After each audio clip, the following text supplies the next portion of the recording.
Seja bem-vindo ao Gestão com Prosa. Eu sou Marcelo Ladeira, CEO da Siteware e host desse podcast. Aqui eu vou fazer algo que sou apaixonado, me aventurar com vocês pelo universo da gestão. E tudo isso acompanhado de uma boa prosa. Uma vez por mês, aqui no Gestão com Prosa, vou trazer especialistas para trocar experiências e conhecimentos em um bate-papo bem descontraído e construtivo. Vamos conversar sobre diversos assuntos relacionados ao mundo dos negócios, como gestão de pessoas, planejamento estratégico, desafios da liderança, metodologias de gestão e muito mais. Temos uma equipe que trabalha bastante para levar esse conteúdo até você. Então já siga a gente no seu aplicativo de podcast preferido e nas nossas redes sociais. Estamos em todos os lugares: no Instagram, LinkedIn, YouTube, Facebook, Pinterest e Twitter. Assim, você não vai perder quando sair um episódio novo dessa jornada. Também ficamos abertos para que nos enviem seus feedbacks e sugestões, seja sobre temas, formatos do podcast, convidados, assim aplicamos a melhoria contínua ao nosso conteúdo. Então, vamos prosear?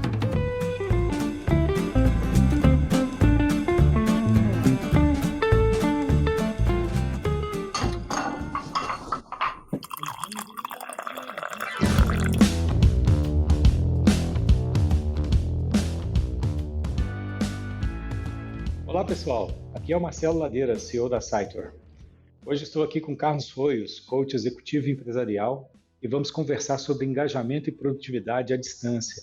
É importante lembrar que nesse momento nossos episódios estão sendo gravados de casa, com toda a segurança que o momento exige. Roios, seja bem-vindo. Peço que se apresente e conte um pouco mais da sua trajetória. Olá pessoal, tudo bem? Olá Marcelo, olá toda a equipe da Siteware, mais um prazer enorme estar aqui com vocês. Eu também estou seguro aqui trabalhando no meu home office. No meu caso, meu home office é o meu escritório, porque eu consigo me entrincheirar aqui, está totalmente tranquilo, ainda que não seja em casa. Um pouquinho da minha trajetória que ajudou a trazer a minha bagagem, vamos dizer assim, para fazer o que eu faço hoje. Passei por alguns desafios interessantes na vida, passei por um processo de câncer quando eu tinha 14 anos, acabou levando a minha perna, isso influenciou profundamente a minha forma de pensar, sentir, viver, interagir com as pessoas. Eu já acumulei 2 divórcios na minha vida, morei nos Estados Unidos por 9 anos, trabalhei em multinacionais aqui, lá nos Estados Unidos, e hoje eu trabalho com líderes, com empresários, com executivos, ajudo essas pessoas a terem mais resultados, mais produtividade, mais equilíbrio. Eu sou apaixonado por desenvolver pessoas, minhas áreas de foco são liderança, inteligência emocional e produtividade. E eu estou aqui para apoiar vocês no que for necessário. Obrigado, Roiz. É um prazer ter você aqui com a gente, estreando o nosso podcast. Mas conta um pouco mais, né? Quais são as suas impressões sobre home office hoje? Olha, o home office, a sensação que eu tenho é um pouco bizarra, porque a sensação que eu tenho é que existem meio que realidades paralelas acontecendo nesse mundo nosso. Porque algumas pessoas, ainda mais o métier que eu venho trabalhando, eu tenho trabalhado remoto há muito tempo. Eu trabalho remoto, sei lá, mais de quase 20 anos eu estou acostumado a fazer trabalho remoto. Então, para mim, muito do home office não mudou. O que mudou são deslocamentos, alguns cuidados especiais, mas do ponto de vista de trabalho, de home office, não mudou, porque eu já tinha esse mindset. E eu tenho clientes que também estavam acostumados com isso e clientes que é uma total revolução na vida dessas pessoas. Agora, o que você vem acompanhando no mercado, o que você vê as pessoas comentando e dizendo, é que você tem uma amplitude bem grande de pessoas que estão desde super adaptadas a pessoas surtando, né? Então, as minhas impressões vai depender muito do ponto de vista da pessoa, do contexto em que ela está, como que ela está levando isso e se ela transforma uma situação desafiadora num drama ou uma oportunidade de crescer e evoluir, né? Como eu tenho trabalhado muito nessa linha, toda vez que eu encontro um desafio, um problema, eu uso isso para me alavancar, para me potencializar. E é o que eu costumo trazer para as pessoas. Como é que você quer sair dessa pandemia?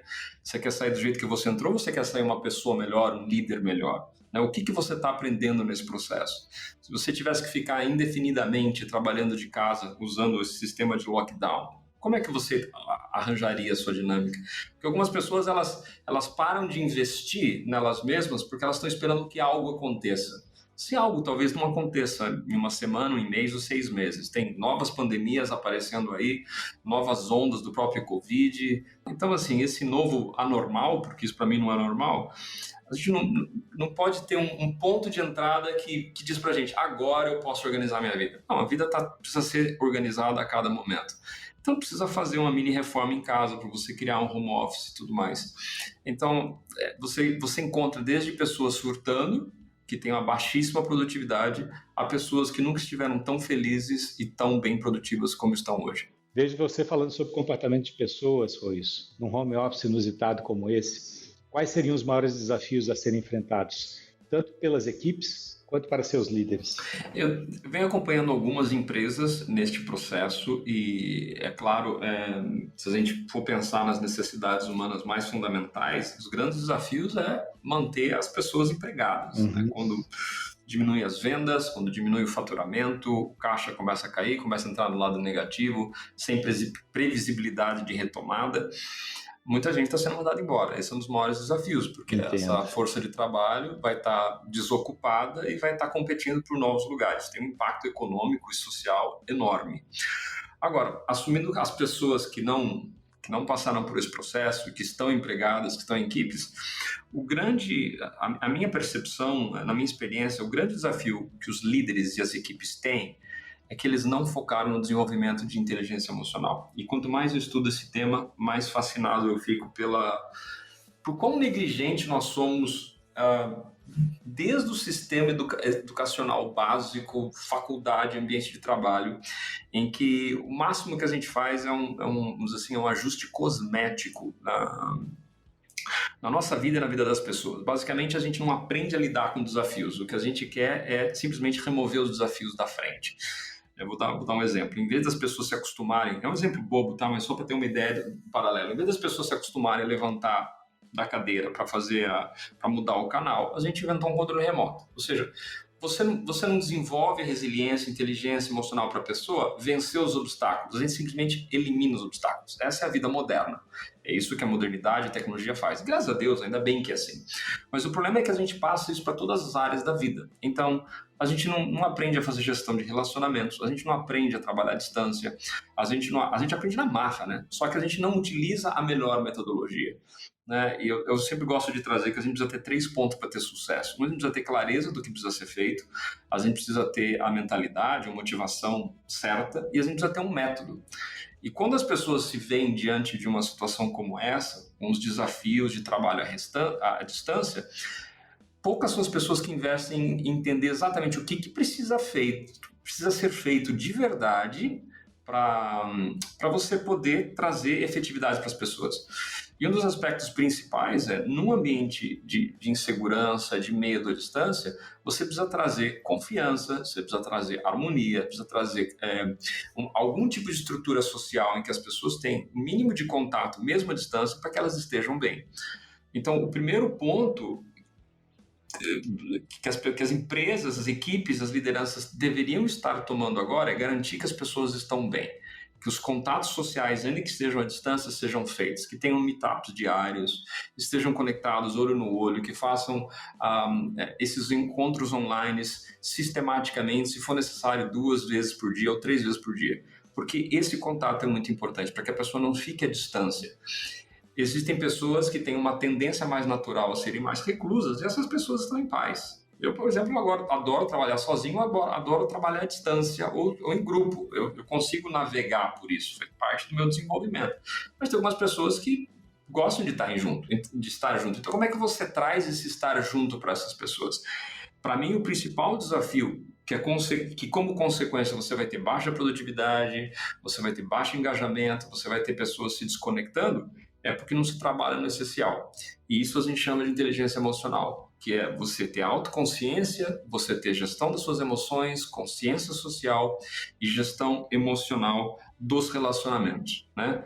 Eu faço o trabalho de supremacia emocional que eu coloco um último pilar, que é a construção intencional de estados emocionais de poder para que você possa superar todo e qualquer desafio. Mas dentro da inteligência emocional tradicional, se você trabalhar isso, você consegue vencer os desafios presentes, que hoje são essa desconexão, esse baixo engajamento, essa baixa produtividade.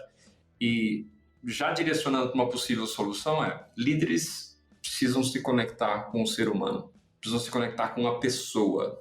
Não parece papinho de autoajuda, mas se a pessoa ela não está com um vínculo emocional adequado, ela não vai estar engajada. Ela simplesmente tem um emprego, ela simplesmente está pagando as contas, e aí a motivação dela é fazer o mínimo possível para ela não ser mandada embora. E a gente sabe que isso tem um péssimo engajamento, péssima produtividade. Ótimo. Aqui na Cytware, eu acho que o maior desafio que a gente enfrenta neste momento está muito relacionado ao senso de pertencimento, né? Com esse isolamento, eu percebo que parte da nossa cultura, né, uma cultura quase que familiar, de convívio diário, etc., ela se perde, né? Porque hoje em dia o nosso isolamento ele é quebrado de uma forma virtual, né? Com as nossas reuniões de trabalho, muitas vezes limitadas a nossa área, né? E a gente deixa de ver a empresa como um todo. Então, o desafio de manter viva essa cultura tem sido bastante grande para todas as lideranças, né? E principalmente para mim, que tento fazer a ligação de todas as pontas. Então, acho que para a gente, esse tem sido o maior desafio, né? Como manter viva essa cultura, né? E esse senso de pertencimento dentro da empresa. Esse é um ponto bastante complexo. E se a gente for pensar hoje em dia, né, a gente tem as pessoas trabalhando dentro de casa e do mesmo jeito que elas estão trabalhando para a Cytware aqui em Belo Horizonte, elas poderiam estar trabalhando para empresas do outro lado do mundo, né? Então, o fato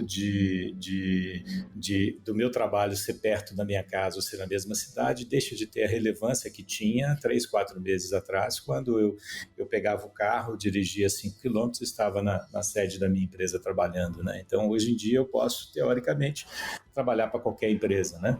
E como a cultura de todas elas, né, nesse momento, passa pelos meios virtuais, né, pelos meios digitais,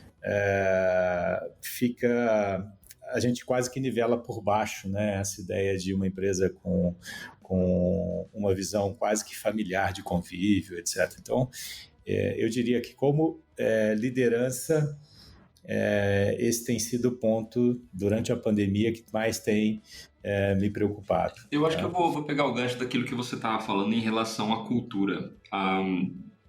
Eu acho que tem existido até o momento presente essa visão cultural sobre a colocação, né, sobre a posição geográfica, sobre as pessoas estarem próximas por causa desse relacionamento humano. Isso a gente sabe que produz ocitocina, você tem endorfina se você está perto das pessoas que você gosta, se você faz coisas divertidas juntos, isso é muito importante.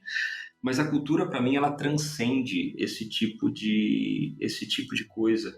Porque quando você tem empresas que são 100% distribuídas, a cultura ela não se perde porque ela é distribuída. É simplesmente uma cultura diferente, porque a ênfase não está na localização, mas as coisas que fazem juntos.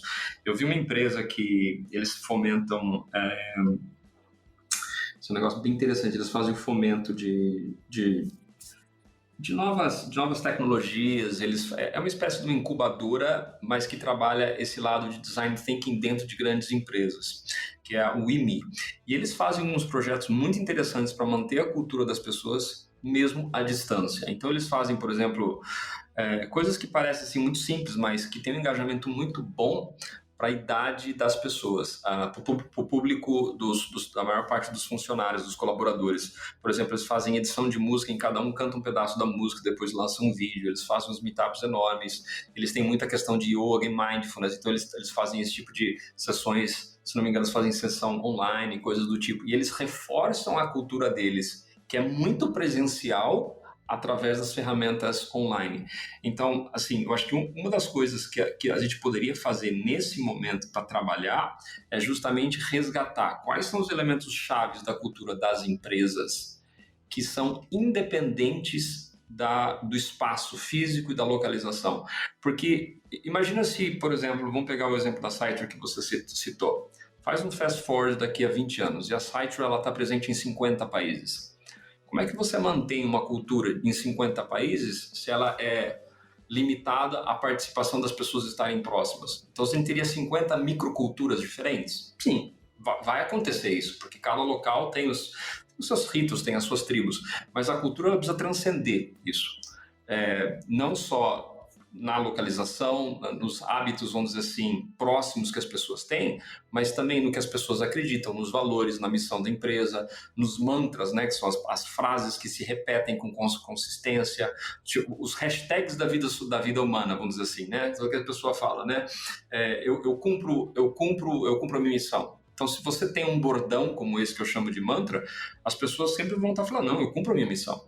Então, quando você tem um engajamento forte de missão, de visão, de valores, e as pessoas sabem para onde que elas estão indo, independentemente da colocação, elas conseguem honrar essa cultura. Então, o que eu vejo, uma grande oportunidade para as empresas é revisitar o que significa a cultura.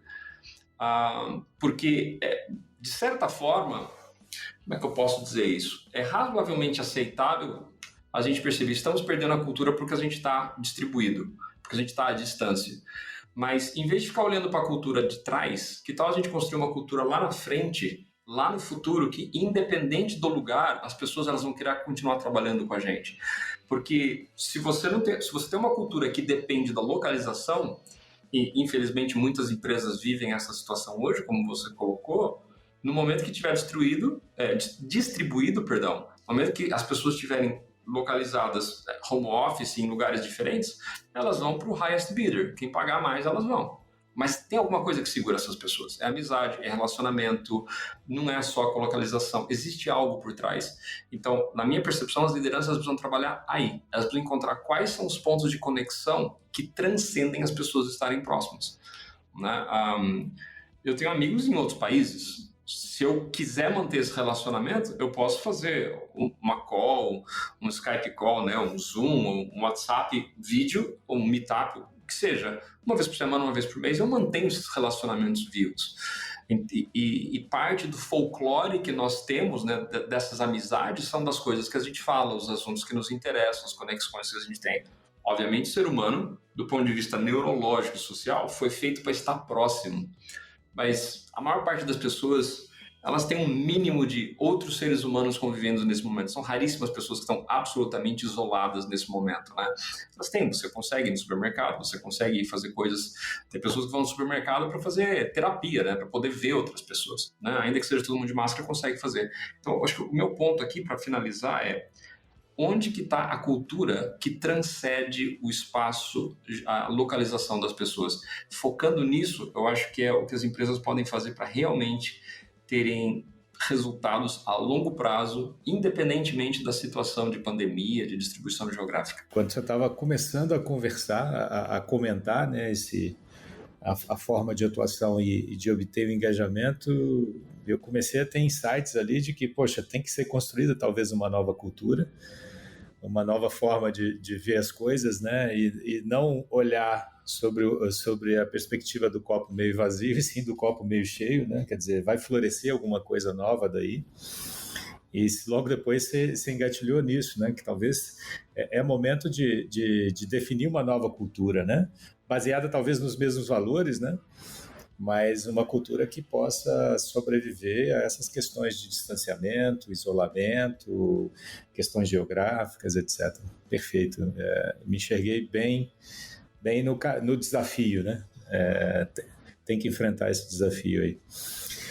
Rui, você tem alguma dica de ferramenta, metodologia, ou livro, né? Ou outro conteúdo que possa ajudar os nossos ouvintes aí nestas questões?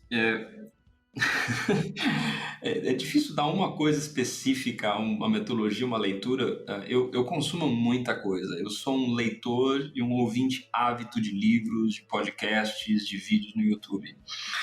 E uma das coisas que eu já fiz muito era aquela questão de pegar um negócio do começo ao fim. E aí eu percebia que, de certa forma, eu estava fazendo a mesma coisa que a gente faz quando a gente assiste o esquema de... Não, aquela leitura antiga de folhetim, né? Que você espera o próximo capítulo, ou assistir uma novela, ou assistir uma série. Basicamente, você está simplesmente consumindo conteúdo que estão jogando para você na ordem que definem para você. Hoje, a gente tem oportunidade de consumir conteúdo à la carte de qualquer tipo de conteúdo. Então, acho que a palavra é polímata, alguma coisa assim, que Leonardo da Vinci era um cara que estudava profundamente uma série de assuntos, mas ele escolhia os assuntos. Então, se você está buscando metodologia de produtividade, vai atrás dos gurus de produtividade, as pessoas que você vai atrás, né? O que eu costumo fazer, eu procuro ver quais são os melhores especialistas em cada um dos ramos. Então, por exemplo, inteligência emocional. Eu vou zerar os livros que eu consegui encontrar do Daniel Goleman, que foi o cara que começou, e depois os outros autores que vêm a partir dessa pesquisa inicial. Então, se alguém quer desenvolver inteligência emocional, precisa ler os clássicos de inteligência emocional. E, obviamente, eu estou modelando a minha metodologia e meu conjunto de ferramentas, mas não é a partir de única fonte. Então, quando eu criei, por exemplo, o Supremacia Emocional, que é uma mentoria para ajudar pessoas a desenvolver inteligência emocional, eu bebo de muitas fontes. Agora, quando você tem clareza daquilo que você quer, você segue um método para você entender esse método, vai para o próximo método e aí você continua absorvendo os novos métodos. Eu tenho essa resistência de falar, vai por aqui que está super tranquilo, porque a pessoa ela tem uma necessidade diferente para o contexto dela que é diferente, com base dos objetivos que ela tem. Então, primeira coisa, de novo, qual que é o seu objetivo? Clareza dos objetivos, o que você quer. Se você quer produtividade, obviamente eu vou recomendar meu produto que se chama Mestre do Tempo, que é um negócio para você aumentar a sua produtividade. Por quê? Porque é baseado no que existe de melhor hoje, neurociência, de uma série de fontes de autores internacionais para trabalhar isso. Liderança, eu desenvolvi um programa que chama Leader 10X, que é para desenvolver liderança, que eu bebo da fonte de John Maxwell, do Patrick Lencioni e uma série de outros autores. E sobre a questão de produtividade eu já falei, liderança, inteligência emocional também já comentei. Então, assim, do ponto de vista de metodologia, vá atrás de uma referência que você conhece, que você gosta, que você confia, estuda essa metodologia e pratica, e aí depois você continua a explorar. Uhum. Mas não vai ter uma bala de prata aí, não vai ter uma única solução. É por isso que eu não paro de estudar e ler, né? O Mestre do Tempo está na versão 3.0 e eu já estou planejando gravar a quarta versão, porque à medida que o mercado está evoluindo, eu estou evoluindo e eu venho adaptando a metodologia. Né? Então, assim, por isso eu sou, de certa forma, reticente. Vá por aqui, porque é a única coisa.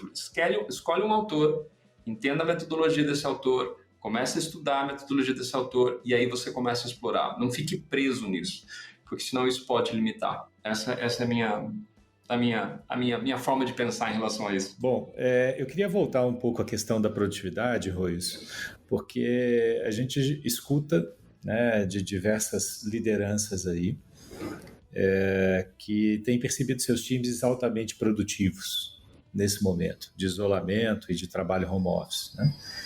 Você acha que essa percepção, né, ela é real? Ou ela se dá porque o time que está em home office, né, por medo de perder o emprego, né, ou de perder, de ser demitido, né, quer demonstrar trabalho, né, serviço? Ou é uma falsa impressão das lideranças de que o time está mais produtivo? Mas eu acho que existem as duas coisas no extremo e tem alguma coisa no meio disso também. Uhum. A questão da produtividade, a gente só consegue dizer que de fato aumentou se a gente fizer uma mensuração, né? Vocês são especialistas em gestão, em KPIs. Então, eu tenho uma visão, como é que eu posso dizer, muito processual em relação à produtividade. E a produtividade não é no número de horas que você trabalha. Se você está trabalhando 12 horas por dia, obviamente você vai aumentar o resultado, o que você produz, né? Nesse sentido, a produtividade. Mas você não está sendo uma pessoa mais efetiva. Simplesmente você está trabalhando mais.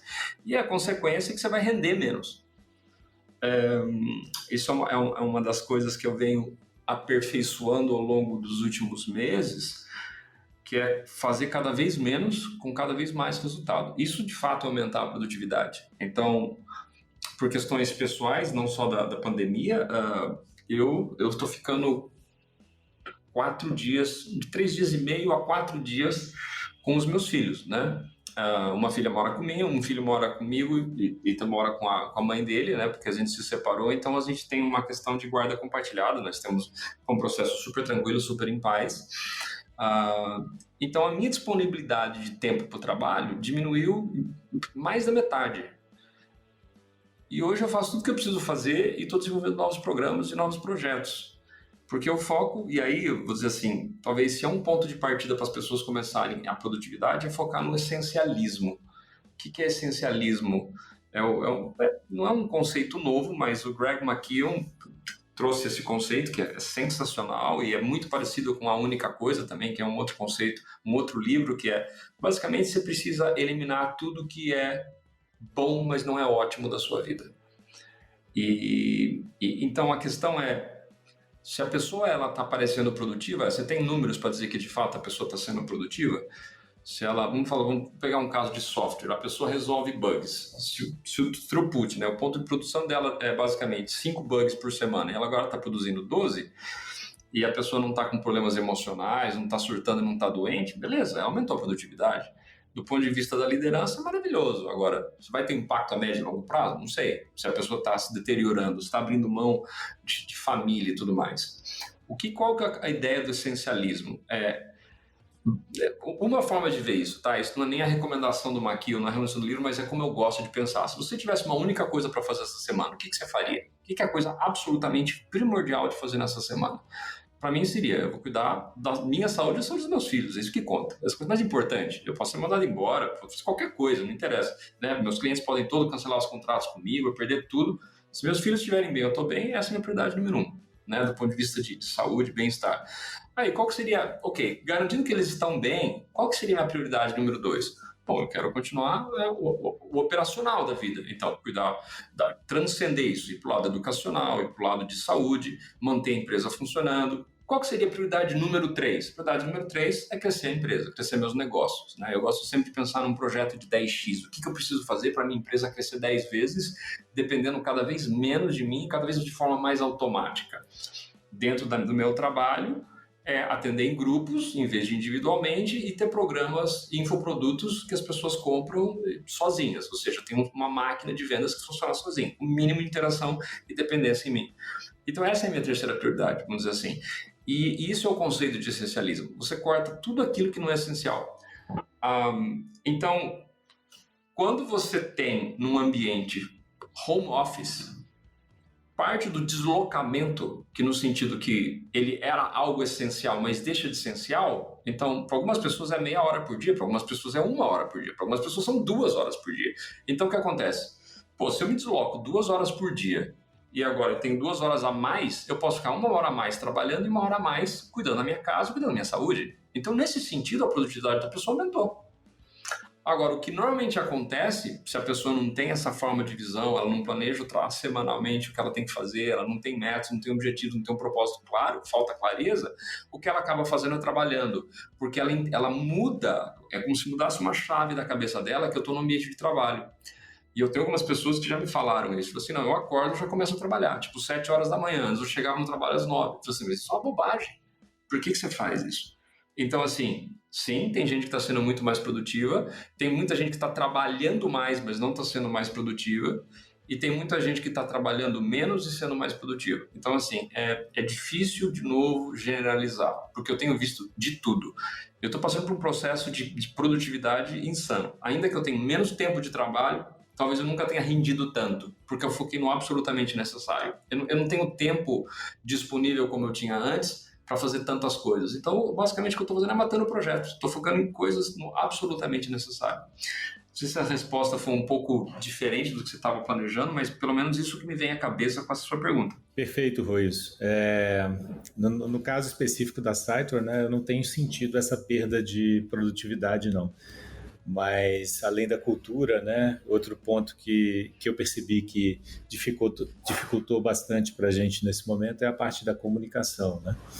Eu, como CEO, tenho que ficar ligando as pontas e muitas vezes eu percebo que existe uma certa dificuldade de comunicação de todas as iniciativas que estão sendo tomadas, né, alinhar as áreas, né, mudanças rápidas de rumo necessárias para um momento como esse, né, tudo isso ficou um pouco mais difícil e, de certa forma, dependente de mim. né? E de forma que a gente teve que estruturar novas ferramentas, novos processos, né, para fazer essa comunicação fluir. E aquele bate-papo de 5 minutos, né, no corredor da empresa, que antigamente permitia que isso acontecesse de forma natural, hoje em dia tem que se transformar quase que num ritual, né, com agendamentos ou com reuniões onde a gente venha eventualmente discutir esse tipo de assunto. Então, é uma mudança de paradigma, eu acho, né? Aquilo que acontecia naturalmente, hoje em dia a gente tem que estabelecer um ritual para que de certa forma aconteça. Mas a sua resposta foi perfeita e casou muito com aquilo que eu acredito, né? Eu não percebi efetivamente uma perda de produtividade, tá? Mas uma maior dificuldade em comunicação.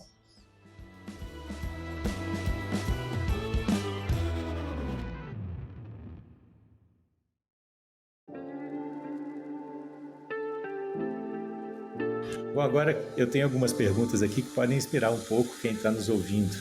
Então vamos lá. Uma pessoa que te inspira, Royce? Acho que a minha maior fonte de inspiração são meus filhos. E não é porque, assim, né, quando a gente pensa numa pessoa que nos inspira, normalmente é a pessoa porque ela fez coisas ou não fez coisas. Eu tenho... Nossa, essa é uma pergunta tão complexa, porque quando a gente tem uma inspiração, eu entendo assim, inspiração é algo que nos faz entrar em ação, em movimento. Isso me inspira a mudar. Meus filhos, diariamente, eles me inspiram a mudar, porque eles me colocam uma lupa das minhas fraquezas, das minhas limitações, da minha impaciência, da mania de controle, de querer achar que tem que ser do meu jeito. E quando eu vejo que meus filhos têm a própria essência deles, do jeito deles, eles falam: nossa senhora, eu preciso trabalhar aceitação, eu preciso trabalhar meu auto-perdão, eu preciso trabalhar paciência, de novo, eu preciso trabalhar a forma melhor de engajar, porque eu tenho um filho de 2 anos e quase 2 anos e meio e uma filha de 16 anos. São 2 espectros muito amplos, cada um tem uma forma muito diferente de trabalhar. Agora, obviamente, pessoas que inspiram são grandes personalidades, meus mentores presenciais, mentores online, mas as pessoas que acho que mais me inspiram hoje são meus filhos. Legal. Quando o Bernardo nasceu, eu falei, poxa, podia ter um pendrive, né, para eu poder passar toda a minha experiência, meu conhecimento para essa criança que está nascendo agora, né, e poderia cortar aí uma série de caminhos, né, pegar um grande atalho, né, transferir todo esse conhecimento e essa experiência, né? E eu falei, nossa, que bobagem que eu pensei agora, porque ele tem que errar, ele tem que aprender diferente da forma como eu aprendi, né? Ele tem que passar por experiências para realmente ser um ser humano completo, né? Não tem, seria injusto demais limitá-lo à minha pessoa, né? E sem dúvida nenhuma, os filhos são uma grande fonte de inspiração, né? Motivam a gente o dia inteiro, né, ou todos os dias a sermos melhores do que éramos ontem, né? Uma fonte por onde você se informa, Royce? Amazon. Amazon ScriptD. Eu tenho uma assinatura do ScriptD em que eu tenho e-books e áudios e podcast ilimitado. Como eu falei antes, eu sou um ávido estudante. YouTube. Eu busco as informações que me interessam no momento para eu continuar crescendo, em vez de simplesmente ficar recebendo semanalmente ou diariamente uma fonte que eu não tenho controle, né? Eu acho que um dos grandes sabotadores que eu tenho é a questão de estar em controle em tudo que é possível de estar em controle, né? Então, quando eu quero um livro, eu vou lá, eu compro, eu leio esse livro. E na Amazon... eu sou fã de carteirinha da Amazon, chega muito rápido, às vezes eu preciso me preparar para uma palestra. Em menos de uma semana eu compro na Amazon, outro dia eu já devoro o livro e beleza, tá lá. E o ScriptD, que é uma ferramenta fantástica de e-books, de audiolivros, então assim, eu super recomendo. Obviamente eu pago a assinatura, o ScriptD ele é pago, e, nossa, eu super recomendo. Então, assim, eu invisto milhares e milhares de reais em livros por ano. Então, assim, e se existe uma coisa que eu não economizo, é na minha formação e na formação dos meus filhos, porque não adianta, você tem que trazer assim, esse conhecimento, essa informação. Um livro, filme ou série que você recomenda? Os livros que mais causaram impacto para mim na minha experiência, até o momento, é O Poder do Agora, do Eckhart Tolle. Mais Esperto que o Diabo, Napoleão Hill. Eu mencionei esse antes já, o Essencialismo, que é do Greg McKeown. Entre o essencialismo e a única coisa, eu acho que o essencialismo é de mais impacto para mim. E o livro que eu estou lendo agora, que para mim está sendo um game changer, que é do Personality Isn't Permanent, que é o Personalidade Não É Permanente. Eu comprei na pré-venda o livro, ele não tem tradução ainda, do Benjamin Hardy, mas vale a pena aprender inglês para poder ler esse livro, né? Ou esperar 1-2 anos quando o livro sair. Esse livro é muito bom. Uau. Então, eu realmente recomendaria você ler isso. E na parte do ponto de vista de produtividade, High Performance Habits, de Brendon Burchard, esse é um livro extraordinário. E o último livro, que é Atomic Habits, do James Clear, que já tem em português. Esses 2 livros já tem em português, mas se puder, leiam no original, porque a tradução, infelizmente, às vezes deixa a desejar. Eu tenho pegado alguns livros aí que a tradução realmente deixa a desejar. É impressionante. Você sabe até a palavra que era original e como ela foi mal traduzida para o português. Impressionante. E são de boas editoras, né? De boas editoras. É tosco. Um hábito, hobby, né? Que você não consegue ficar sem. Nossa Senhora, eu sou um cara de hábitos, né? Eu acredito que primeiro eu crio o hábito, depois o hábito me cria. Água quente, bora com limão de manhã. Nossa, isso eu estou há anos fazendo isso. Leitura ou audiolivros todos os dias. Eu não sei faz quanto tempo eu leio e ouço todos os dias alguma coisa.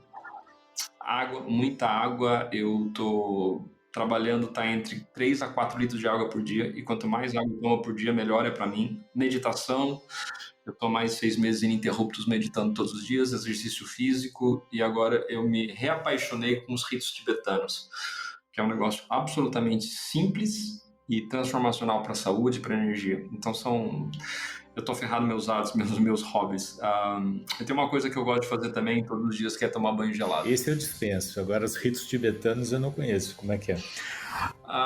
Os ritos tibetanos, eles foram trazidos, vamos dizer assim, à tona ou ao ocidente por Peter Kelder, de um livro que se chama A Fonte da Juventude. É um livro fininho, sei lá, tem até aqui na minha mesa, porque eu estou relendo ele. Eu já li várias vezes esse livro. E basicamente são práticas tibetanas, são movimentos, exercícios tibetanos que ficaram, sei lá, por milhares de anos simplesmente para os monges tibetanos. E aí teve supostamente, tem uma história que você não sabe o quanto é literária, teve como é que eles chamavam? Esqueci o nome do personagem, que ele foi para lá e trouxe isso e voltou, 20 anos, aparecendo 20 anos mais novo.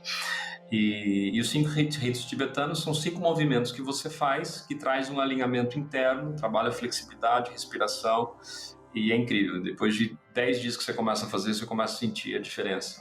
E já saiu o livro 2 também, do Peter Kelder, que é um acompanhamento que basicamente ele pega o primeiro livro e aprofunda muito, e traz um monte de comprovação científica, traz um monte de trabalho de yoga. Dentro do métier de yoga é bastante conhecido, os ritos tibetanos são bastante conhecidos, né? São 5 movimentos que você faz, não são asanas, não são posturas, são movimentos, todos incluem movimentos. Tem uma posição inicial, posição final com movimento intermediário. Legal. Então, o que você ia falar para o Roios de 23 anos, no início da sua carreira, se você pudesse falar alguma coisa para ele hoje? Se eu for pensar na carreira que eu atuo hoje, eu comecei com 14 anos, e quando eu fiquei doente.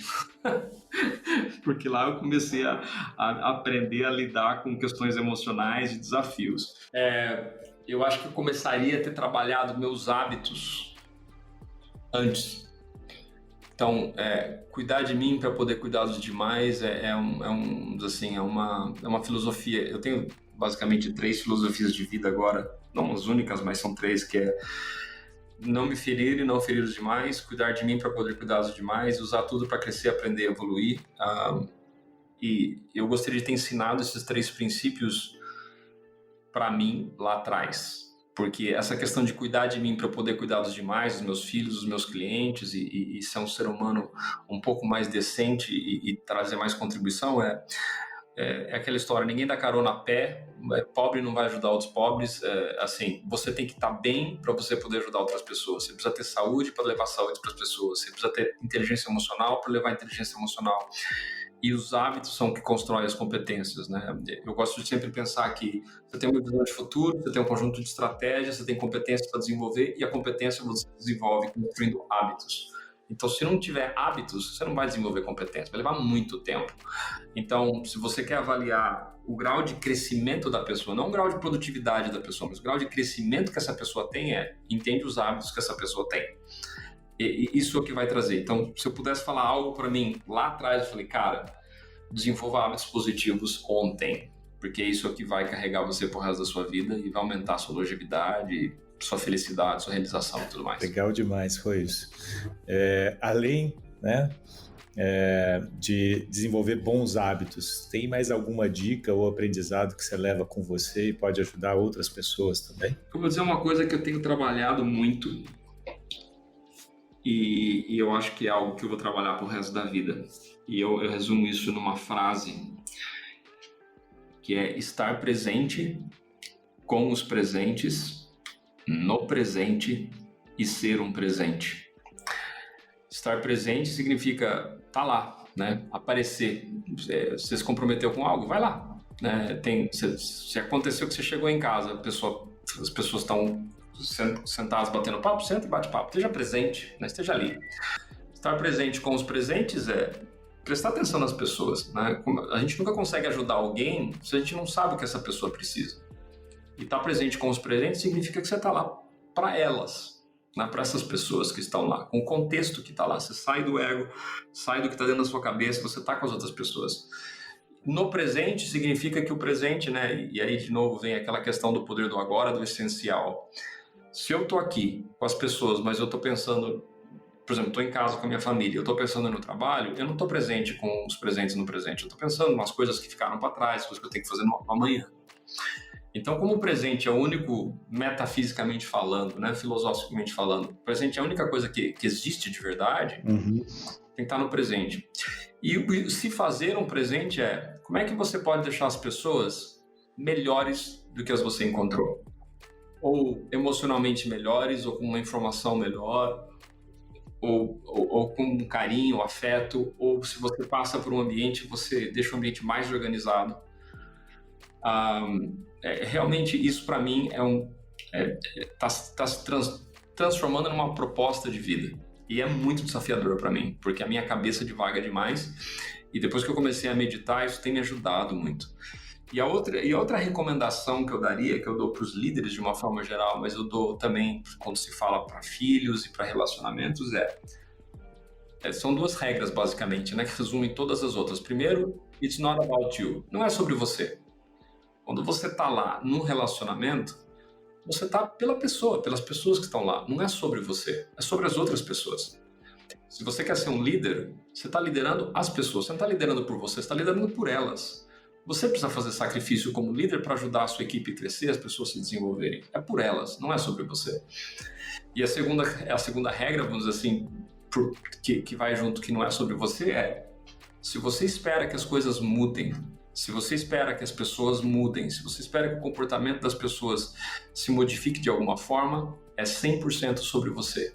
Ou seja, nós precisamos mudar para que os outros mudem. Se eu espero que meus filhos mudem, eu preciso mudar. Se eu não gosto do comportamento deles, a minha interação com eles precisa mudar. Se eles não estão tendo valores adequados, não é porque eles estão aprendendo errado na escola, é porque eu não fortaleci os valores deles em casa. Então, não é sobre mim e a mudança acontece sempre em mim. Então, estar presente no presente com os presentes e fazer um presente é a primeira, vamos dizer assim, coisa que eu levo comigo. E a segunda coisa não é sobre mim e onde eu trabalho, onde a mudança acontece em mim. Eu estou sem palavras aqui. Eu não acho que foi uma excelente aula, nem uma excelente sessão de coaching, mas foi uma excelente experiência. Então, Ruiz, eu sei que a nossa prosa está muito boa, mas já está na hora da gente ir finalizando. Gostaria de agradecer por você ter aceitado o nosso convite de participar desse episódio. Foi extremamente valioso para mim, tenho certeza que para os nossos ouvintes também. Gratidão, Marcelo, gratidão a toda a equipe da Siteor, gratidão aos ouvintes. por investirem um tempo para se permitirem. E eu fico honrado realmente com o convite de vocês. Você sabe que eu tenho um carinho muito grande por vocês, pela Siteware, e é um prazer enorme contribuir da forma que for possível. Pois, como é que as pessoas podem te encontrar, né? Nas redes sociais, algum site? Fala um pouco aí de como as pessoas podem acompanhar também a sua jornada. Se você procurar carlosoios.com no navegador, você vai achar meu site e aí vai achar links para outros sites dentro do grupo empresarial que nós temos. Oios com H, né? Isso. Então é carlosoios, HOYOS.com, e nas redes sociais, tanto no LinkedIn, Pinterest, Twitter, Facebook, Instagram, eu estou todos como Coach Oios, COACHHOYOS. Então, esse foi um nome que estava disponível nas redes principais, LinkedIn, Instagram, YouTube, Facebook, Pinterest, Twitter. Eu estou nessas redes. E também tem seu podcast, todas, né? Sim, tem o podcast Planeta, podcastplaneta.com. Eu estou lá também e logo você vai estar lá também, se é que já não está no momento que as pessoas estão ouvindo, né, Marcelo? Com certeza, Ruiz. Obrigado pela sua participação, agradeço novamente. E gostaria de pedir a todo mundo que estiver escutando a gente que assine e compartilhe o nosso podcast. Nos acompanhe nas redes sociais. Nós também estamos no LinkedIn, Instagram, YouTube, Facebook, Pinterest e no Twitter. Visitem o nosso site, nosso blog. Neles vocês encontrarão diversos conteúdos para aprenderem ainda mais sobre gestão. Até a próxima, pessoal.